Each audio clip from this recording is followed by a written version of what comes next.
भारत के लिए एक बड़ा खतरा मंडरा रहा है और भारत इस वक्त काफी सकते में पड़ सकता है। भारत के बड़े दुश्मन पाकिस्तान के पास दुनिया का 5th जनरेशन का top most advance fighter jet दिसंबर में होगा। आपको समझ में आना चाहिए और आपकी जानकारी के लिए बता दूं कि पूरी दुनिया में जो सबसे एडवांस फाइटर जेट हैं वो 5th जनरेशन के माने जाते हैं। अमेरिका के पास, रशिया के पास जो top most advance fighter jet हैं वो भी 5th जनरेशन के हैं।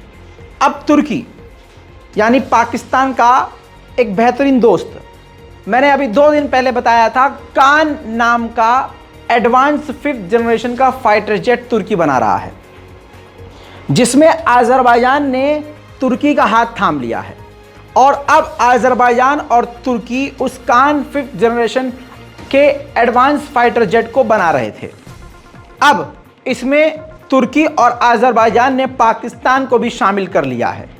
यह है अब सबसे बड़े खतरे की बात, यानी अब 5th जनरेशन का एडवांस AI से लेस, आर्टिफिशियल इंटेलिजेंस से लेस, तमाम घातक हथियारों और एडवांस मिसाइलों से लेस जो फाइटर जेट बना रहा है तुर्की, अब पाकिस्तान भी उसमें साथ है और अज़रबैजान भी। दिसंबर में इसकी उड़ान होनी है, टेस्टिंग होनी है और ये बहुत तेज़ी से तुर्की बना रहा है। तुर्की अभी तक ड्रोन में और ड्रोन एविएशन में, तमाम चीज़ों में, हथियार बनाने में, ज़मीनी हथियार, तोप और अलग अलग तरह के रॉकेट बनाने में कामयाब हुआ है। ऐसे में अमेरिका, जर्मनी, फ्रांस, ब्रिटेन और यूरोप के देश जानते हैं कि 5th जनरेशन का फाइटर जेट अब जो तुर्की बना रहा है वो भी महाविनाशक फाइटर जेट साबित हो सकता है। इसलिए अब भारत और आर्मीनिया के लिए बड़ा खतरा है, क्योंकि पाकिस्तान उस फाइटर जेट का इस्तेमाल भारत के खिलाफ करेगा और अज़रबैजान उस फाइटर जेट का इस्तेमाल अपने दुश्मन आर्मीनिया के खिलाफ करेगा। दोस्तों, यह है भारत के लिए सबसे दुखद खबर और खौफनाक बात। अब देखना यह है, हालांकि भारत की सुरक्षा एजेंसियां पाकिस्तान और तुर्की और अज़रबैजान के इस यूनिट पर नज़र बनाकर बैठी हैं। सलाम, नमस्ते, सत श्री अकाल, मैं हूं रज़ा और आप देख रहे हैं रज़ाग्राफी की अंतर्राष्ट्रीय रिपोर्ट, यानी ऐसी रिपोर्ट जिस रिपोर्ट में पूरी दुनिया की सबसे बड़ी बड़ी खबरें आसान और सिंपल भाषा में आपको बताई जाती हैं।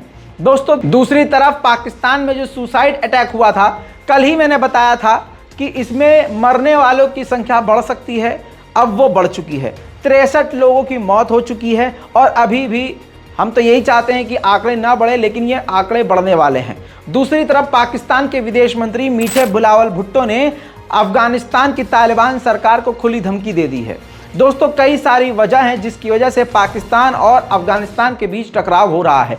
पहला तो यही है कि तालिबान पाकिस्तान से बिल्कुल कटा हुआ है और पाकिस्तान को कुछ नहीं समझ रहा, बॉर्डर को मान नहीं रहा है, बॉर्डर की लाइन को मान नहीं रहा है और आतंकवादी संगठन अफगानिस्तान के बॉर्डर से पाकिस्तान के अंदर घुसकर हमला कर रहे हैं। इतना ही नहीं, खुद बिलावल भुट्टो ने कहा है कि अफगानिस्तान की सरजमीन से अलग अलग टुकड़ियां आतंकवादियों की पाकिस्तान आ रही हैं और पाकिस्तान में आतंकवादी संगठन के साथ मिलकर पाकिस्तान में अलग अलग जगह धमाके कर रही हैं। लगातार पाकिस्तान ने तालिबान से बात करने की कोशिश की है, लेकिन कोई भी पॉजिटिव रेस्पॉन्स तालिबान ने नहीं दिया, जिसके बाद अब बिलावल भुट्टो ने कहा है कि हमें अफगानिस्तान यानी तालिबान की सरकार कमज़ोर न समझे और उकसाने पर मजबूर न करे। हमारे पास अंतर्राष्ट्रीय कानून के मुताबिक पूरा राइट है कि हम अफगानिस्तान में घुसकर आतंकवादी संगठनों को मिटा सकते हैं। दोस्तों, इस बयान के बाद कहा यह जा रहा है कि अफगानिस्तान और पाकिस्तान के बीच बॉर्डर पर तनाव बढ़ चुका है। हालात इतने खराब हैं कि पाकिस्तान ने अपनी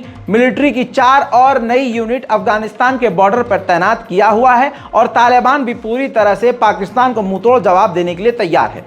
यह बात कितनी बिगड़ चुकी है कि अब पाकिस्तान के प्रधानमंत्री शहबाज शरीफ ने नेशनल टेलीविज़न और इंटरनेशनल मीडिया के सामने साफ कह दिया है कि अफगानिस्तान के आम जो लोग हैं वो भी पाकिस्तान के अंदर आत्मघाती हमले में आतंकवादी संगठनों की मदद कर रहे हैं।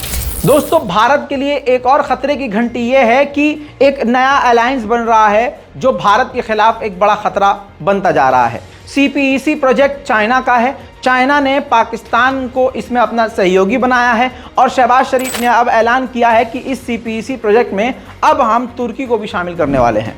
दोस्तों, पाकिस्तान के हालात बेहद खराब हैं। खैबर का जो पोस्ट है पाकिस्तान मिलिट्री का, वहां पर आतंकवादी संगठनों ने पाक आर्मी पर हमला किया, जिसमें पाकिस्तान के 3 आर्मी के जवान मारे गए हैं। गोलीबारी की आवाज इस वीडियो में आप सुन सकते हैं।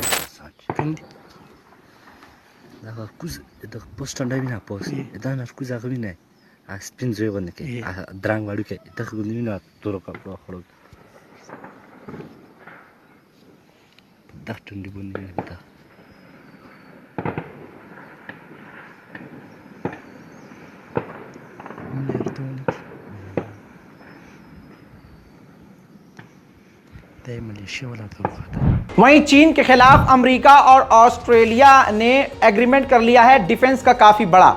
अब चीन के खिलाफ ऑस्ट्रेलिया के अंदर अमेरिका अपने सैनिकों को तैनात कर सकेगा, यहां तक कि युद्धपोत और सबमरीन भी तैनात ऑस्ट्रेलिया में अमेरिका चीन के खिलाफ करेगा।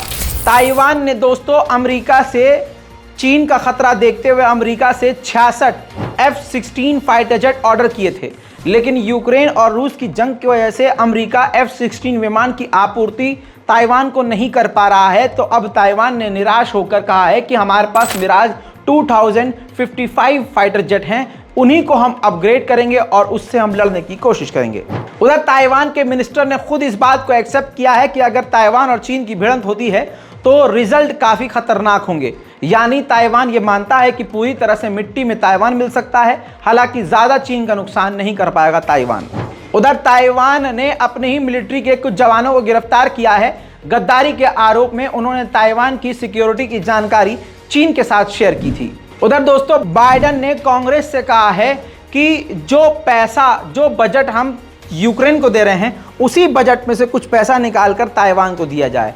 असल में यह बड़ा झटका अब यूक्रेन के लिए साबित होगा।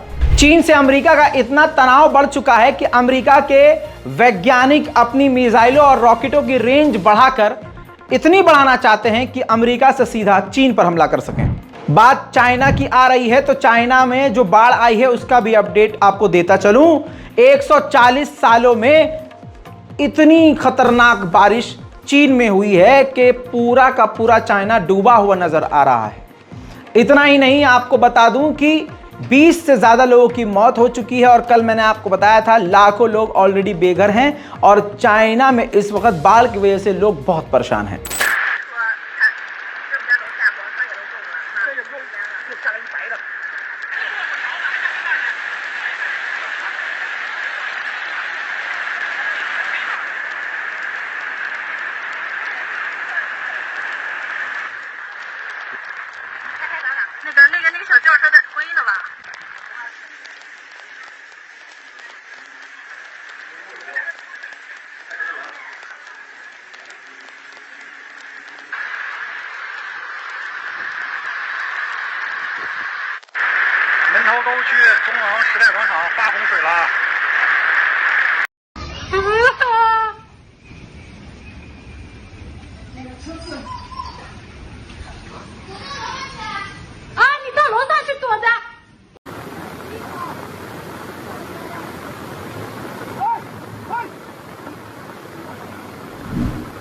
एक तरफ अमेरिका पूरी तरह से चीन से टकराव के लिए तैयार है और अपना दबदबा दिखा रहा है, लेकिन दूसरी तरफ अमेरिका ने इनवाइट कर दिया है चीन के विदेश मंत्री को वॉशिंगटन बातचीत करने के लिए। उधर इंडिया और श्रीलंका ने पेट्रोलियम पाइपलाइन बिछाने के लिए एक दूसरे से बातचीत करने के लिए शुरुआत कर दी है।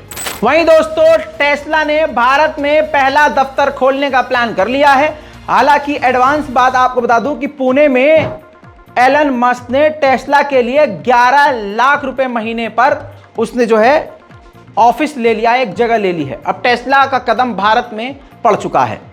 उधर दोस्तों, 15 अगस्त आ रही है और देश भर में 15 अगस्त के दौरान और इस अगस्त के महीने में पतंग बहुत उड़ाई जाती है। ऐसे में दिल्ली में चाइनीज मांझे पर पूरी तरह से बैन लगा दिया गया है। अगर आप चाइनीज मांझे का इस्तेमाल कर रहे हैं तो 5 साल के लिए आपको खुद जेल हो सकती है, साथ में जुर्माना भी भरना पड़ सकता है। अब आप अगर चाइनीज मांझा इस्तेमाल कर रहे हो या चाइनीज मांझा बेच रहे हो, दोनों ही तरह से आप बुरी तरह से फंस सकते हैं। लिहाजा चाइनीज मांझे से दूर रहना ही फायदेमंद है। उधर दोस्तों, एक बड़ा खतरा मंडरा रहा है। भारत के मोदी सरकार के गंदे रवैये की वजह से हमारी सेना की मजबूत टुकड़ी गोरखा सैनिक अब भारतीय सेना में शामिल नहीं हो रहे हैं। अच्छे भविष्य उज्जवल के लिए अब वो दूसरे सेनाओं में जा रहे हैं। ऐसे में खतरे की खबर आई है कि वैगनर, रूस के वैगनर ग्रुप में गोरखा के नेपाली सैनिक जाकर भर्ती हो रहे हैं। ऐसे में नेपाल की सरकार घबरा गई है और उन्होंने वार्निंग नोटिस जारी किया है और ऐलान किया है कि जो भी नेपाली सैनिक गोरखा या दूसरे देशों की सेना में भर्ती हो रहे हैं, उनके लिए एक ही बात क्लियर कहना चाहेंगे कि आप उन्हीं देशों के साथ काम करिए और उन्हीं देशों की सेना के लिए काम कीजिए जिससे हमारा नेपाल का संबंध है, ना कि उस देश के साथ जिससे हमारा कोई लेना देना नहीं है। उधर ब्रिक्स की मीटिंग साउथ अफ्रीका में होने वाली है। रूस के राष्ट्रपति व्लादिमीर पुतिन ने तो साफ इनकार कर दिया है कि वो इस मीटिंग में वीडियो के जरिए ही जो है ज्वाइन करेंगे। इधर मोदी जी ने भी मना कर दिया है। भारत के प्रधानमंत्री माननीय नरेंद्र मोदी जी ने मना कर दिया है कि वो भी फिजिकली प्रेजेंट नहीं होंगे और वीडियो कॉन्फ्रेंसिंग से ही इस मीटिंग को लीड करेंगे। रूस से टकराव के बाद अब ब्रिटेन ने अपना डिफेंस का बजट 12% तक बढ़ा दिया है, यानी अपनी सेना पर और भारी मात्रा में ब्रिटेन पैसा खर्च करेगा। ऐसा करके ब्रिटेन ने खुद जो रूस के लिए उसका डर है वो दिखा दिया है। बड़ी खबर आपको जर्मनी से देना चाहूंगा। जर्मनी की सरकार ने खुद ऐलान करके बताया है कि जर्मनी के लोग जर्मनी की सेना में अब शामिल नहीं हो रहे हैं। जर्मनी की सिक्योरिटी के लिए भविष्य में बड़ा खतरा है। दोस्तों, जिस अमेरिका को पीसफुल देश माना जाता है, उस अमेरिका की हकीकत यह है, जो सरकारी आंकड़े हैं, कि एक साल के अंदर 25,900 से ज्यादा लोग मारे गए हैं। 25,900 से ज्यादा लोग मारे गए हैं गोलीकांड में। यहां गोली चल गई, वहां गोली चल गई, मॉल में गोली चल गई, सड़क पर गोली चल गई, बाजार में गोली चल गई। इस तरह से इतने लोग मारे गए हैं जिनकी संख्या 25,000 से ज्यादा है। नाइजर में मिलिट्री कूप हो चुका है, 5 दिन पहले बता चुका था, लेकिन नाइजर के जो आम जनता है फ्रांस के खिलाफ बहुत ज्यादा नाराज है। तस्वीरों में आप देख रहे हैं नाइजर के लोग फ्रांस का झंडा तक जला रहे हैं और हिंसक प्रदर्शन कर रहे हैं। अब इसी नाइजर के खिलाफ पड़ोसी देश नाइजीरिया ने बड़ा कदम उठाया है। नाइजर को इलेक्ट्रिसिटी सप्लाई करता है। नाइजीरिया ने इलेक्ट्रिसिटी सप्लाई नाइजर के लिए बंद कर दी है। नाइजर के खतरनाक हालात देखने के बाद 4 दिन बाद अमेरिका ने अब ऐलान किया है कि हम भी अब अपने अमेरिकी नागरिकों को नाइजर से निकाल रहे हैं। मेरे दोस्तों, ये थी अंतरराष्ट्रीय प्राइम टाइम रिपोर्ट। इस रिपोर्ट को शेयर कीजिए, चैनल को सब्सक्राइब कर लीजिए ताकि आपसे कोई भी बड़ी खबर मिस ना हो। जय हिंद।